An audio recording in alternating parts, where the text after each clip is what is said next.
Here we are at the World Science Fiction Con in Chicago, Illinois, and I have the beautiful ladies, Deann Baker and Heather Dorff.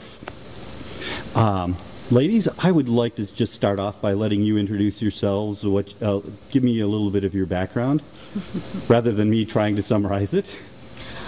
Well, okay. Well, my name is Heather Dorff. I'm an indie actress, producer, writer. I'm also a former computer science major. I basically got into the whole indie film acting scene in the last 2 years. Since then, I've been part of maybe about 30 projects. I've produced a few, written a few, and just basically trying to continue that and expand my horizons and work with new people and some old, and that's pretty much it. Very cool. What about you, Deann?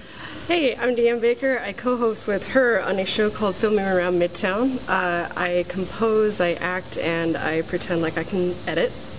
She can. Better than I can. Right? Oh, shucks, you got it. And just been keeping busy in all three of those crew positions. Very cool. And what are your current projects? What are you two currently working on? Oh, this is all one.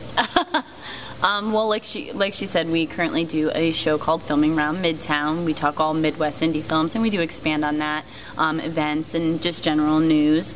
Aside from that, I'm a part of probably like 7 or 8 projects right now. I'm producing 2. One is for someone I've worked with before, Andy Shatner from Afraid of Sunrise. We're actually working on our next feature. It's going to be kind of a comedy, dramatic film. Have some people lined up for it. They're pretty awesome. We're basically working on budgeting right now, and I am producing that, and as well as starring in half of it. It's confusing. You'll see. Anyways, I'm also producing a film called Yellow with David A. Holcomb, and it's a how do you say it? Giallo or so? It's basically a horror, crime, mystery, Italian-style film, so it should be pretty cool. He's a pretty amazing filmmaker and actor, so I'm excited for that. Other than that, I just have some few other projects. I just recently filmed Corey Udler's Ed Gein. I just said it wrong. Ed Gein! DDS, kind of a little short film spin-off from his Incest Death Squad character, and also obviously the serial killer that was real. But anyways, moving on from that. You almost slapped Deann. That wouldn't be the first time. Hey! You know her like the back of her hand. Other than that, I do have a few other random things going on. I'll be working with Muscle Wolf Productions, Travis Legg on Dry Spell, Patrick, well, I don't know, just tons of people. I have a few films and festivals right now. There you go. That's pretty much it. Very cool.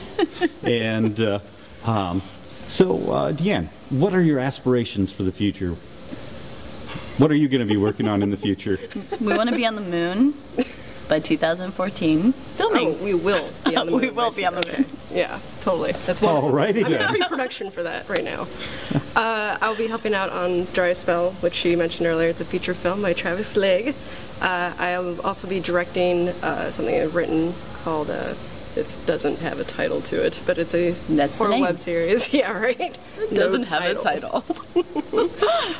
Composing for several short films, and I have an editing job coming up for a short film called Jesus or Muhammad through Silk Road Rising. Oh. Check it. That's all I got. Very cool. And who was that one by? Jesus or Muhammad? Yeah. Oh, it's by a writer named Jamil Corey. Oh, yeah. Very cool. It's awesome. Well, I like to end my interviews with a kind of a weird question. Should I start with you, Deann, or should I start with Heather? You've been thinking that long enough, so... So Heather, tell me something weird and wonderful about yourself or your background or your productions that your fans wouldn't know but would be love to hear about. Oh man, there's a couple. They're pretty funny. I don't know how wonderful they are. In regards to what they say, I guess this is sort of weird and wonderful. Like I said, it was my first producing effort, but it's won multiple awards directing, been nominated for cinematography, won Best Actress, Best Short multiple times, but it was actually my second time ever being in a film. So Didn't tell anyone that at the time, and haven't told really anyone that after, but it's an interesting thought anyways. So that's kind of cool that it had so much success, having not had much experience before that with doing anything. So, Very cool. Yeah, there you go. Very cool. Well, you said you had a couple. Oh, God. Okay, this is weird and not really wonderful. I don't know if I want to say this. Oh, man. Well, there's always editing. Well, you can decide. So the last film I did, they had hired a pretty new actor, and I mean like right off the boat. He had never done anything before, which is fine. You know, he's really nice. During rehearsals, we had like a kissing scene, and he wanted to rehearse the kissing scene during rehearsals, and I was like, no, we don't really, don't really need to do that. And yeah, there was just a few little awkward moments like that where he made some requests that were inappropriate. I don't want to get too much into detail, but it was. We might have a sex scene. Could we work on that? Yeah, too? it was pretty much. Believe it or not, that is right on the line of what happened. Oh, really? And Travis Lake was actually the director for it, and he just went deadpan. It was hilarious, but yeah, it's a pretty funny experience that I'll honestly never forget. So there you go. I remember a similar circumstance in at the Fright Night Film Festival when we were outside the building and. Oh God! Let's not talk about that either. Let us not. No, that guy will come and murder me in my sleep. Let's not bring it up. Let's just say you have interesting fans. Oh, yeah, she does. Oh God, that was awful. So back to you, Deann. Tell me something weird and wonderful that your fans wouldn't know about. I guess the best thing that I can probably talk about is some advice that I had received recently from a top-level person. I asked him, how do I further myself in my career, and is it by networking, is it by this, that, the other thing? And he said, date a producer. All right. For my girlfriends. That is hilarious on so many levels.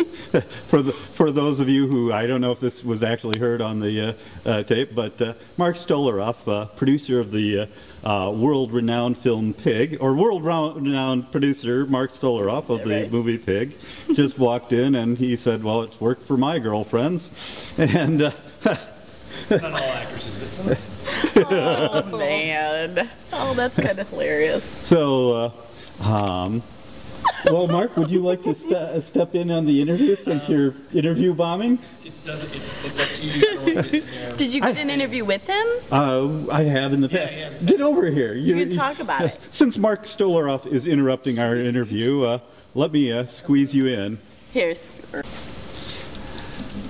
So, Mark is here at the World Science Fiction Convention here in Chicago, also known as ShyCon number 7, WorldCon number 70.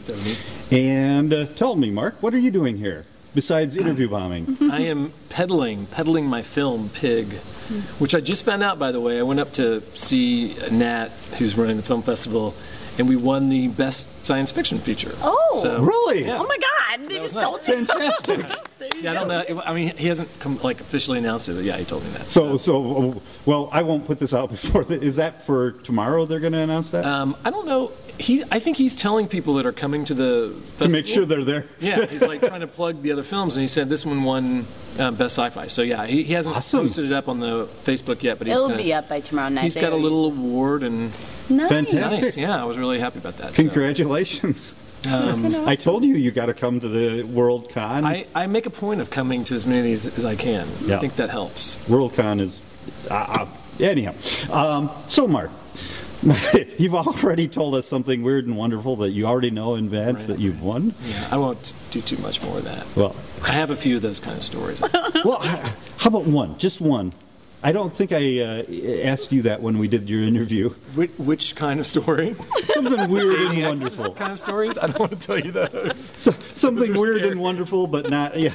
My So first movie there to was LA, this girl the that you were first movie stalking. I worked on. She was insane. No, I won't tell you that story. No, exactly what do you want me to say? Well, just tell us something weird and wonderful about yourself that your fans wouldn't know, or about producing the movie Pig, or about. If I have any fans, but You got 3 in this room. Exactly. No, you guys are great. Let me think. That was my first. My first job out of school was investment banking.